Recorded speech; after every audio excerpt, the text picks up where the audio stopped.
So, a question for you, Douglas. When you spoke of Jesus as priest, prophet, king, and you used the word culmination, so my Jewish ears were sensitive to that word. What does culmination mean?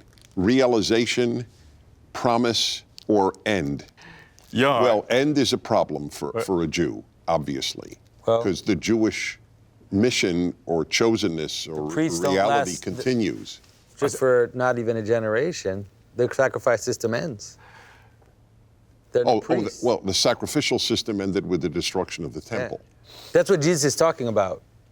He says, at the end of the text, he says, Jerusalem will be destroyed. If I could, I think what I was trying to get at is that there's a tension here in that the figure of the Anointed One here, the Jesus figure, is profoundly Hebraic. And yet he's at odds with the normative rabbinic Judaism of his time. That was really my main point. Yeah, I agree. I just wanted to know if culmination, I'm not being argumentative, I want to know if you think, as a Christian, that it ended, because this is a very big issue in Jewish Christian history, Christian vis-a-vis Jewish history. Do the Jews end with Jesus? I don't think so. I think it's very mysterious. But for sure, they do see that Christ is bringing the end of that system. But the weird thing is that, we talk about how when Christians come into the world, we talk about how all the rituals go away. It's like all these Greek rituals, everything goes. Zeus, nobody worships Zeus anymore. Nobody worships all these gods. The only people that are preserved in the Christian world at ancient time are the Jews. And in fact, the Jews remain. I mean, in Western Christianity, the Jews are the only significant minority. So there's a mystery about how Christians and Jews interact, I believe, but sometimes it comes out very, very horribly. But in the best times is a mystery about eschatological something. Right? How is this all going to come together in the end? We don't know, but there's a sense in which there's a reason for the Jews to continue on our path with us. We don't know exactly how. And the hope of conversion, of course. I mean, I once went to I respect that fact, and I'm not offended by it. I'm offended if that, and that's not. I don't like the word. I'm never offended personally, but I mean, to really speak of the most difficult or one of the most difficult subjects is the church, not necessarily the Catholic Church, just the church. Is the church the new Israel or a second Israel?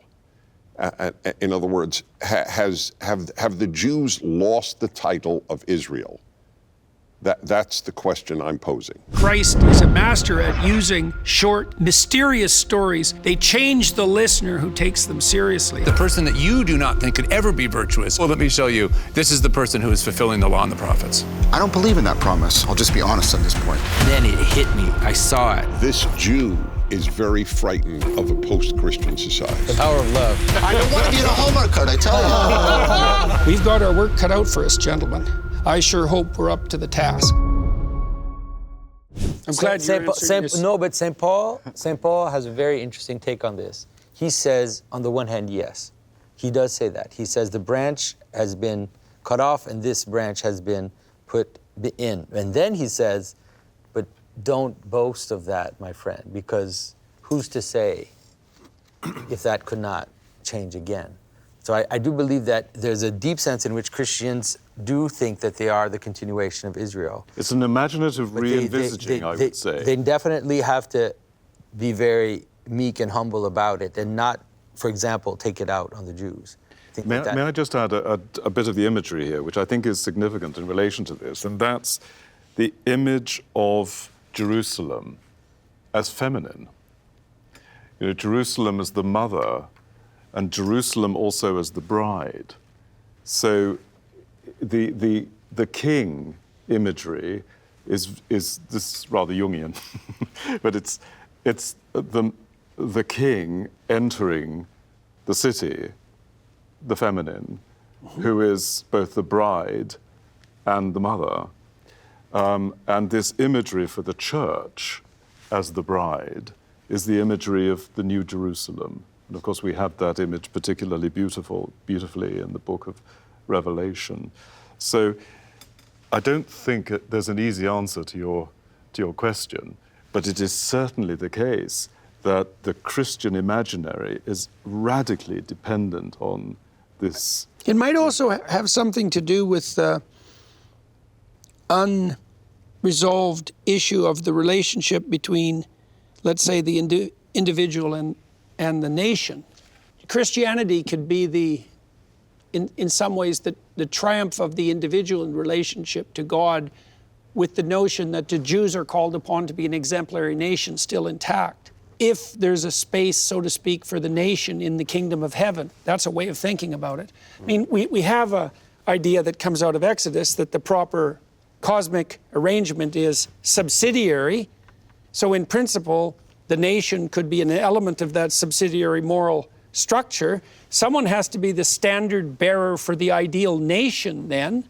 There's also, and so that's one of the ways it appears to me that a reconciliation of sorts is inevitable.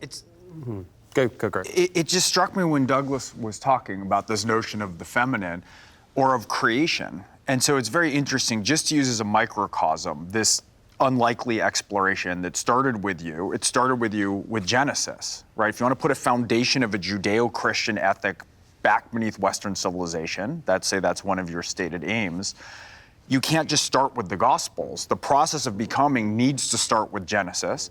And in some ways, this being a fulfillment of that text adds all this richness. And so it's dependent that it sort of is birthed from Judaism, which means that Judaism has to be intact, because when the world separable from it. remakes itself again, we have to move through that again, and then it moves on. And there's different responsibilities for different peoples. And that's a debate the early church has. I mean, halfway through the 2nd century, we've talked about Marcion, this kind of heretical figure who emerges and tries to repudiate the Jewish inheritance, get rid of the Old Testament canon. It's very clear there's sort of a universal consensus around the Mediterranean world among the early Christian communities that was would shatter the faith, that the seeds of Christianity are Jewish seeds, and you can't get rid of them without erasing Christianity itself. I think it's part of why anti-Semitism, or as Dennis says, Jew hate, which is more specific, flares up at moments of undoing, because you undo the point of creation, right? You undo the base first, and that's part of why in our reestablishment of a kind of order that makes sense and is oriented towards the transcendent, it starts there again. But it's a very important point of destruction. It's like destroy, as Prager said very artfully when we were talking about Exodus, it's the law wrapped in the sacred. It's not just the law. And if you can destroy that, if you can destroy the thing that gives birth to Christianity, then you can't just rebirth Christianity. Yeah. Well, and it certainly is the case that many Christian thinkers have actually written that anti-Semitism is ultimately anti-Christianity. Yeah, right. Yeah. That's just the beginning of the end.